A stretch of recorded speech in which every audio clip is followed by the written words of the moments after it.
हाँ जी।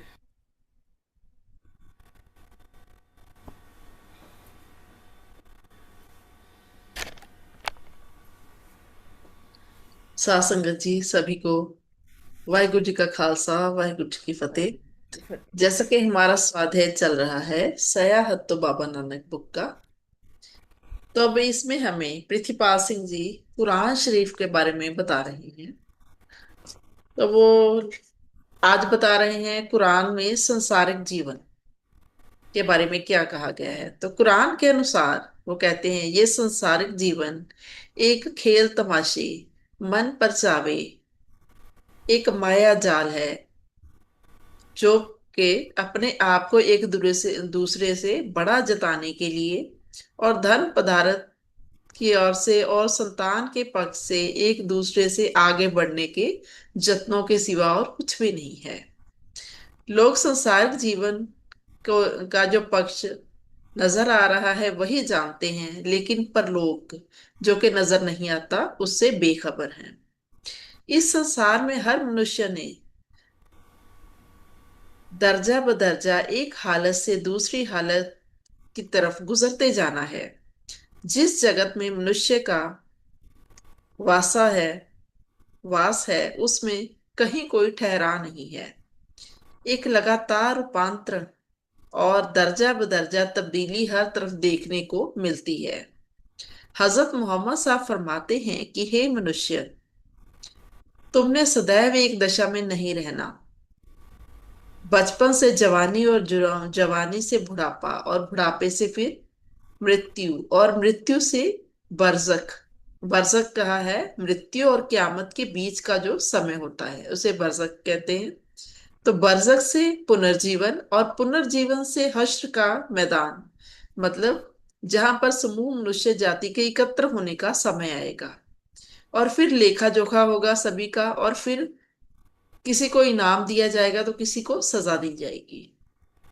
अर्थात अनगिनत पड़ाव में से सभी को गुजरना पड़ेगा। सो हे संसार के लोगों, बचो और अपने भगवान की करोपी से डरो। उस दिहाड़े भाव क़यामत से दिहाड़े से डरो। उस घड़ी का ज्ञान केवल अल्लाह के पास है। कोई प्राणी नहीं जानता कि कल उसकी क्या कमाई वो करने वाला है। ना ही किसी व्यक्ति को ये खबर है कि किस धरती पर उसकी मृत्यु आनी है। अल्लाह ने धरती और आकाश और इनके बीच सभी चीजों को सच्चाई से एक नियमित समय के लिए साजा है। अल्लाह ही सृष्टि का आरंभ करता है, फिर वही उसकी दोहराई करेगा। जो चीज भी अल्लाह ने साजी है वो सुंदर ही साजी है। उसने मनुष्य की सृजना का आरंभ मिट्टी से किया, फिर उसके वंश वंश को एक अजेहे सत्य से चलाया जो कि तुच्छ पानी के जैसा है। फिर उसको ठीक ठाक किया और उसमें अपनी रूह फूंक दी, और तुम्हें कान, आंखें, दिल और शरीर के सभी बाकी अंग दिए। सो हे लोगो, अल्लाह ने तुम्हारे ऊपर जो भी उपकार किए हैं उसको सदैव याद रखो। तुम्हारा भगवान कहता है मुझे पुकारो, मैं तुम्हारी अरदासें कबूलूंगा। जो लोग अहंकार में फंसकर मेरी बंदगी से मुंह मोड़ते हैं वो जरूर नरक में दाखिल होंगे। हे लोगो, जो अल्लाह तुम्हें बख्शे उस पर अहंकार ना करो। सदैव अल्लाह की शरण लो और उससे दुआ मांगते रहो। दुआ ही अल्लाह की असल इबादत है। सदैव भगवान की बख्शिश और उस स्वर्ग की तरफ दौड़ो और एक दूसरे से आगे बढ़ने की कोशिश करो जिसकी विशालता का कोई अंत नहीं है। सो हे लोगो, तुम सुबह शाम अल्लाह की पाकीज़गी के गुण गाया करो। आकाश और धरती में केवल उसकी ही उस्तत हो रही है। याद रखो कि इस संसार की थोड़ी सी जिंदगी में लोगों के लिए मनपसंद वस्तुएं जैसे स्त्रियां, संतान, सोने चांदी के ढेर, घोड़े, पशु, खेत और भी कीमती चीजें अल्लाह ने सुंदर बना दी हैं। लेकिन इससे भी सुंदर जगह अल्लाह के पास है। ये दुनिया तो केवल ज़ाहरी तौर पर भ्रम डालने के लिए ही बनाई है। और आगे वो बता रहे हैं रसूल और नबी में फर्क क्या है। कहते हैं रसूल के शाब्दिक अर्थ है भेजा हुआ, और नबी के अर्थ है खबर देने वाला या उच्च मर्तबे वाला। असाधारण रूप में इन दोनों शब्दों को एक ही समझा जाता है और इनमें कोई फर्क महसूस नहीं होता। असल में दोनों ही पैगंबर हैं, लेकिन रसूल और नबी में थोड़ा सा अंतर है। वो कहते हैं कि जब हदीस के अनुसार अल्लाह के रसूल से संसार के रसूलों की कुल गिनती पूछी गई, तो उन्होंने 313 या 315 बताई। और जब संसार के नबियों की गिनती पूछी गई, तो उन्होंने 1,24,000 उसकी गिनती बताई। इस तरह से वो कहते हैं कि रसूल वो पैगंबर है जिसको अल्लाह की तरफ से नई शरीयत और किताब दी गई हो। शरीयत यानी कि नया धर्म चलाने के बारे में कहा गया हो अल्लाह की तरफ से। दूसरी तरफ हर एक पैगंबर को नबी कहते हैं, बेशक उसको नई किताब और शरीयत मिली हो या उसको पहले भेजी गई किताब और शरीयत पर ही लोगों को चलाने का काम स्पष्ट रूप पर से सौंपा गया हो। इस तरह से रसूल शब्द नबी शब्द से ज्यादा महत्वता प्रकट करता है। नबी से इसको ऊपर पदवी दी गई है रसूल को। हर एक रसूल नबी भी होता है, लेकिन हर नबी रसूल नहीं होता। खुदा के रसूल या नबी पैगंबर मतलब संसार के भिन्न भिन्न भागों में हर समय आए हैं। उनकी बहुत बड़ी गिनती है, जिनमें से हम कुछ के ही नाम जानते हैं। सभी पैगंबरों की मौलिक और प्रमुख शिक्षाएं जो हैं वो तकरीबन एक सी ही रही हैं। अल्लाह में अटल विश्वास रखने वाले मुस्लिम के लिए ये लाजमी है कि वो सभी नबियों पर ईमान लाए और उनके प्रति अपने दिल में श्रद्धा और प्रेम रखे। और आगे वो बता रहे हैं जक़ात और नेक और शुभ काम। अब वो कहते हैं जक़ात वो नियत धन है जो एक व्यक्ति अपनी मर्जी से अपनी कमाई में से निकाल कर अल्लाह के बताए हुए शुभ कामों पर खर्च करता है। ये एक तरह अल्लाह की इबादत है जिसके द्वारा वो व्यक्ति अपनी आत्मा की शुद्धि करता है। इस्लाम में जक़ात देने की बहुत महानता है। कुरान के अनुसार नेक और शुभ काम वो हैं जिनके करने से मनुष्य अल्लाह ताला की नाराजगी से बच जाता है। सर्वशक्तिमान वो कहते हैं एक अल्लाह को, आखिरत के दिन को, अल्लाह की उतारी हुई किताब को, फरिश्तों और अल्लाह के पैगंबरों को दृढ़ता से दिल से मानना और उनके दर्शाए हुए रास्ते पर चलना, ये नेक और शुभ कामों में आता है। इस तरह अल्लाह की मोहब्बत में अपना मनपसंद माल, रिश्तेदार, यतीमों, मुताजों और मुसाफिरों पर उनकी सहायता करने के लिए और हाथ आगे कर फैलाकर मांगने वालों के लिए, गुलामों की रिहाई के लिए खर्चा करना नेक और शुभ काम है। अल्लाह की नजर में वो मनुष्य नेक है जो अपने प्रण को पूरा करने के लिए विश्वासघाती ना हो और कष्ट के समय सच्चाई से कूड़ की जंग में सब्र से काम ले और सदैव भगवान का डर माने, नमाज कायम करें और ज़कात दे। और आगे वो बता रहे हैं हलाल और हराम के बारे में। कहते हैं कि अल्लाह किसी को भी वहम भरम में नहीं डालता। उसने ना कोई बहीरा नियुक्त किया है, ना साहिबा, ना वसीला और ना ही हाम। उस समय के अरब निवासी बहीरा उस ऊँटनी को कहते थे जो कि 5 सुए दे चुकी हो और अखीरले सुए उसका बतारू ना हो। अज्ञान काल में अरब के लोग उसका कान चीर कर उसको खुला छोड़ देते थे। फिर उसकी सवारी करना, उसका दूध चोना, उसकी ऊन उतारनी, ये सब काम जो थे हराम थे, इनकी मनाही थी। और साइबा उस ऊँटनी को वो कहते थे जिसको किसी मन्नत पूरी होने पर या किसी बीमारी से ठीक होने पर या किसी और खतरे से बच निकलने की खुशी में दान किया गया। साथ ही जिस ऊँटनी ने 10 सुए दे दिए हों और हर सुए का बतारू मदीन हो, उसको भी आजाद छोड़ दिया जाता था। वसीला, जो बकरी पहले सुए मेमना दे तो वो देवताओं के नाम पर उसको हलाल कर दिया जाता था। अगर वो पहले सुए मेमनी दे तो उसको रख लिया जाता था। लेकिन अगर मेमना और मेमनी इकट्ठे हो जाएं तो मेमने को हलाल करने की जगह देवताओं के नाम पर उसको खुला छोड़ दिया जाता था। तो उसका नाम था वसीला। हाम, हाम अगर किसी ऊंट का पोत्रा सवारी के लायक हो जाता था तो उस बूढ़े ऊंट को खुला छोड़ दिया जाता था। अगर किसी ऊंट के वीर्य से 10 बच्चे पैदा हो जाते तो उसको भी आजादी मिल जाती थी। लेकिन अल्लाह ताला लोगों को ऐसे वहमों भरमों में नहीं डालता। अल्लाह का हुक्म है कि हलाल और हराम की जो पाबंदियां मनुष्य और स्त्रियों पर लगाई गई हैं उनकी पालना की जाए। हजरत मोहम्मद साहब ने फरमाया कि धरती पर जो पाक और हलाल चीजें हैं उनको खाओ और शैतान के बताए हुए रास्ते पर ना चलो, वो तुम्हारा खुला दुश्मन है। तुम्हें बुराई और अश्लीलता का हुक्म देता है और ये सिखाता है तुम अल्लाह के नाम पर ये बातें कहो जिनके बारे में तुम नहीं जानते कि वो अल्लाह ने कही हैं। जो चीजें अल्लाह ने तुम्हें बख्शी हैं वो बेझिझक होकर खाओ और अल्लाह का शुक्र करो। अल्लाह की तरफ से अगर कोई पाबंदी है तो ये है कि मुर्दार ना खाओ, लहू और सूर के मांस से बचो। कोई ऐसी चीज ना खाओ जिसको अल्लाह के अलावा किसी और का नाम जहां पर लिया गया हो। मोटे तौर पर तुम्हारे लिए चौखरा की किस्म के सभी पशु हलाल किए हैं।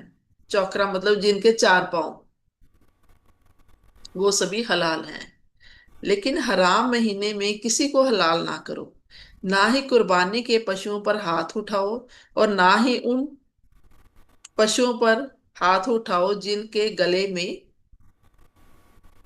भगवान की मन्नत के चिन्ह के तौर पर पटे डाले।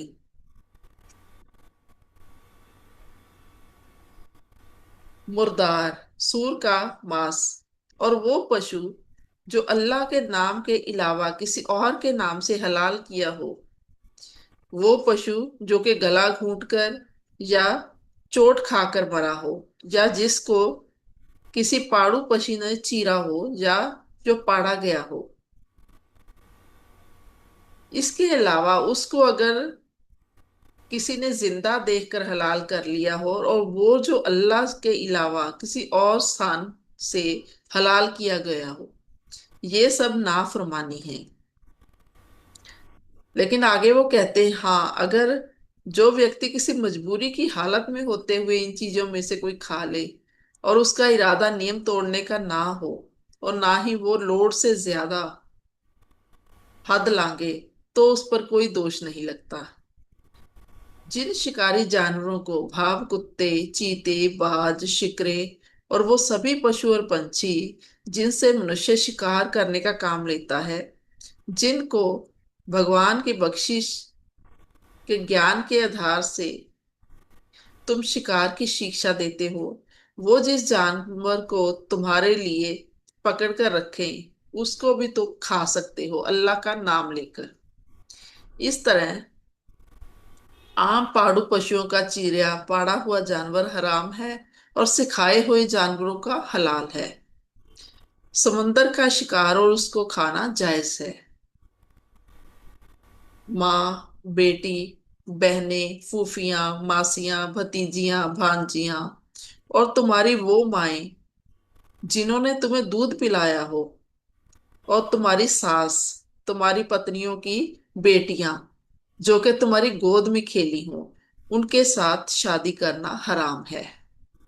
इस तरह से मामी और भांजी, बुआ और भतीजी को भी एक समय में निकाह में रखना हराम है। भाव ऐसी दो औरतों से इकट्ठा निकाह करना हराम है जिनमें से एक अगर आदमी होती तो उसका दूसरी से निकाह हराम होता। उस स्त्री को छोड़कर जो जंग में तुम्हारे हाथ लगे, हर वो स्त्री जो किसी दूसरे के निकाह में हो वो तुम्हारे लिए हराम है। और आगे बताते हैं जहाद के बारे में।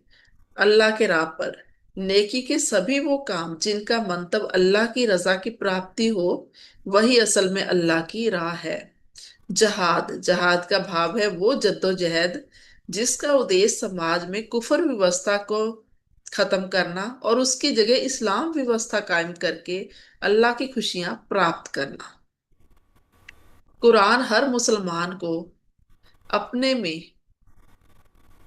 मिलाकर अल्लाह की रस्सी को दृढ़ता से पकड़कर आपस में किसी भी किस्म की फूट ना डालने की सख्त हदायत करता है। अल्लाह की रस्सी भाव है अल्लाह का पवित्र धर्म, जो एक तरफ ईमान लाने वालों को अल्लाह के साथ जोड़ता है और दूसरी तरफ समूह ईमान लाने वालों को जोड़कर एक मजबूत और ठोस जमात बनाता है।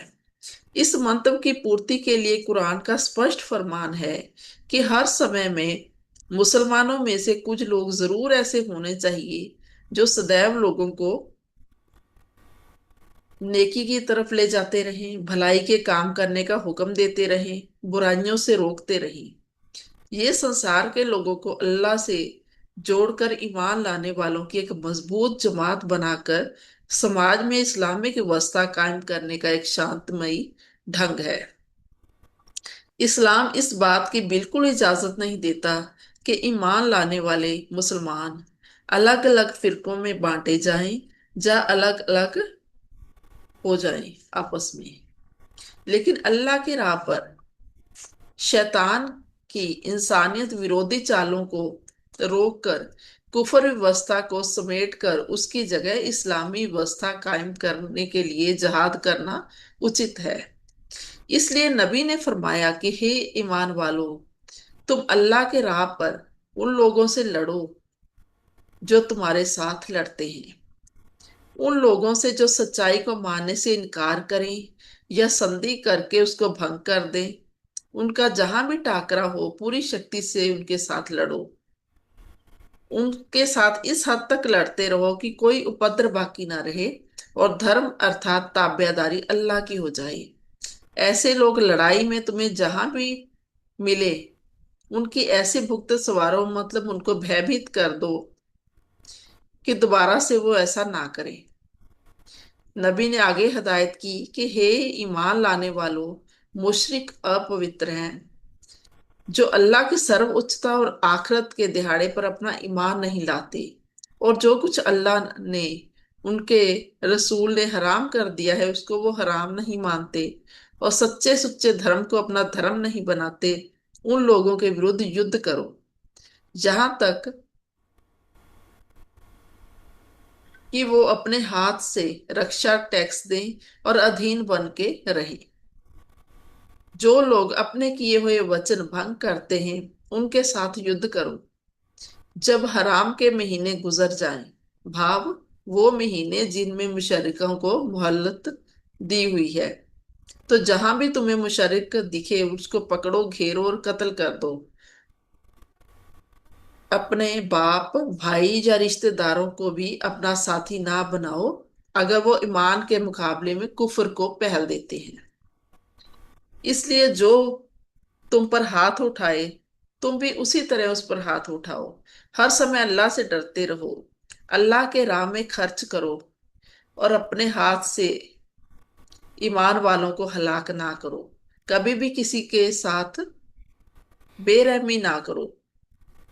बेरहमी करने वालों को अल्लाह पसंद नहीं करता। आदर वाले महीने में लड़ना ठीक नहीं, लेकिन अगर तुम्हें कोई अल्लाह के राह से रोके तो लड़ना जायज है। अगर मुशर्रिक लड़ाई के दौरान तौबा कर ले, नमाज कायम करे और जक़ात देने लगे तो उनको छोड़ दो, माफ कर दो। और अगर लड़ाई के दौरान कोई मुशर्रिक तुमसे पनाह मांगे तो उसको शरण दो और उसको कहो कि वो अल्लाह की वाणी श्रवण करे। अगर वैरी सुलह और शांति से तुम्हारी तरफ झुके तो तुम तैयार हो जाओ इसके लिए। अगर संधि के समय किसी कौम से विश्वासघात का डर हो तो खुलेआम उसका समझौता मना कर दो, उसके साथ समझौता मत करो और उसको खबरदार कर दो कि या तो वो जंग करे और अपना सर्वनाश करवाए या देश छोड़कर चला जाए। और आगे वो कहते हैं, नबी ने कहा है कि याद रखो कि जो लोग अल्लाह के राह में कत्ल हो हो उनको मुर्दा ना समझो, वो हकीकत में सदैव जिंदा हैं। वो कौम के शहीद हैं। उनकी पत्नियां और यतीम बच्चों के साथ हमेशा न्याय करो। अगर तुम अल्लाह के राह पर लड़ने के लिए निकलो तो मित्र और दुश्मन में फर्क करो, और जो तुम्हारी तरफ पहले सलाम करने में पहल करे उसको तभी ना आंक दो कि तुम मोमन नहीं हो। सदैव याद रखो कि किसी ईमान वाले का ये काम नहीं कि वो दूसरे ईमान वाले को कत्ल करे। लेकिन अगर गलती से ऐसा हो जाए तो इस गुनाह के लिए अल्लाह से तौबा करो, एक मोमन गुलाम को आजाद करो, और मृतक के वारसों को अर्थदंड दो, मतलब उनको हर्जाना दो, पैसे दो। तो यहीं पर आज हम खत्म करते हैं। मुझे इतने शांति सब्र से आपने सुना, आपका बहुत बहुत शुक्रिया। वाहिगुरु जी का खालसा, वाहिगुरु जी की फतेह। बहुत अच्छा, बहुत आनंद आया। और इन मुस्लिम भाइयों के बारे में सब पता चला कि क्या क्या इनके रीति रिवाज है, क्या है। आज पहली बार